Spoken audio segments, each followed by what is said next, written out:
पहा, ही बहीण दहेल ह्या गावावरून आलेली आहे. तिचं नाव आहे सालू वर्धा. तिला आजार होता, 2 वर्ष आजार हा होता की तिचे पहाला फोडियाचं, तळ पहाला फोडियाचं आणि ते चिघलायचं, त्याला खाज पण यायची. हे 2 वर्ष होतं.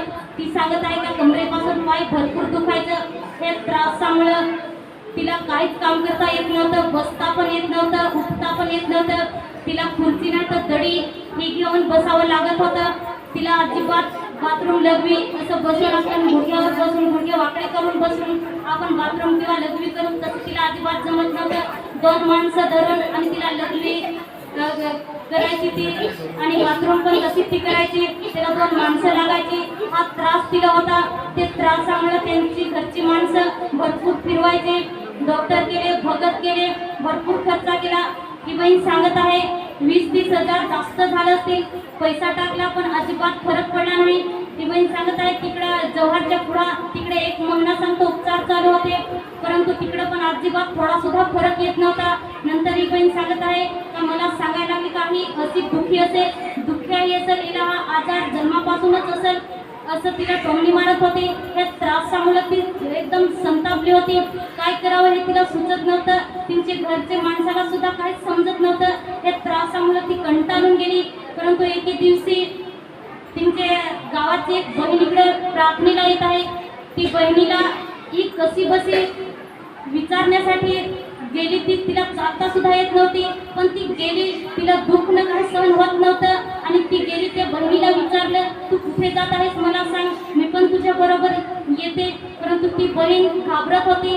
ती बिहाली आणि ती सांगायला लागली तुमची घरची माणसं तुला पाठवणार नाही, तुला शिव्या देतील आणि मला पण शिव्या देतील. अशी भीती सैतानाने तिच्यामध्ये टाकले. कारण चमत्कार मोठा होणार होता हे सैतानाला माहीत होतं. देव बरा करणार होता हे पण सैतानाला माहिती होतं, म्हणून तो अडथळा आणत होता. पण हे बहीण सांगायला लागली ते बोलणार नाही, त्यांना तू घाबरू नको, मला घेऊन जा, मी येईनच तुझ्या बरोबर. असा तिने विश्वास केला आणि ती तिच्या बरोबर एक रविवारी आली आणि त्या रविवारपासून तिने समस्या सांगितली, आजार सांगितले, तिच्यासाठी प्रार्थना केली.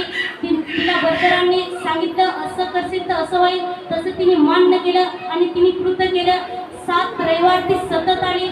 ती सांगत आहे का मला प्रार्थना काही येत नाही, शब्द काही आठवत नाही, पण जे काही शब्द येत 1-2 ते मी प्रभू येशूकडे प्रार्थना करत होती, प्रभू येशूचं नाव घेत होती आणि प्रभू येशूला सांगत होती की जसं तिथं स्टेजवरती वरती चढून साक्ष्या देतात ते बरे होतात त्यांच्या रोगातून, तसं मला सुद्धा तू बरा करशील असा माझा विश्वास आहे. मी विश्वास करत आहे हे रोगातून मला मुक्त कर. अशी करून ती प्रार्थना करत होती, तेलाचा वापर करत होती. त्या दिवसापासून जखम सुखत गेली. तिला पायाला डाग सुद्धा राहिलेला आहे. एकदम जखम बरी झाली. तिचं पाय पण आता दुखत नाही. खालूनची तलपाला फोडियाचे मोठे ते फुटायचे, चिघलायचे, आता ते पण अजिबात नाही. फोड सुद्धा येत नाही. आता तिला 7 रविवार झालेला आहे. 1.5 महिना होऊन पण गेलेला आहे आणि ही बहीण मुक्त आहे तिच्या रोगातून. 2 वर्षाचा आजार 7 आठवड्यात तिला बरं केलेलं आहे, 1.5 महिन्यात बरा केलेला आहे. ही बहीण तिच्या त्रासातून मुक्त आहे. माझे प्रिय भाव बहिण, आजार मोठा आहे पहा, तिने कसा विश्वास केला, आपण पण तसा विश्वास करा. तिला प्रभू येशूने पूर्ण मुक्त केलेला आहे. ती आनंदित आहे आणि ती सांगत आहे का मला अजिबात त्रास नाही, खाज पण नाही, जखम पण नाही, आवणी पण मी व्यवस्थित केली, पायाला अजिबात पाय सुद्धा खाल्ले नाही, एकदम चांगली आवणी केली, अजिबात त्रास झाला नाही. म्हणून ही बहीण प्रभू येशूचे मनापासून आभार मानते. आपण पण जोरात टाळ्या वाजवून प्रभू येशूचे आभार मानू.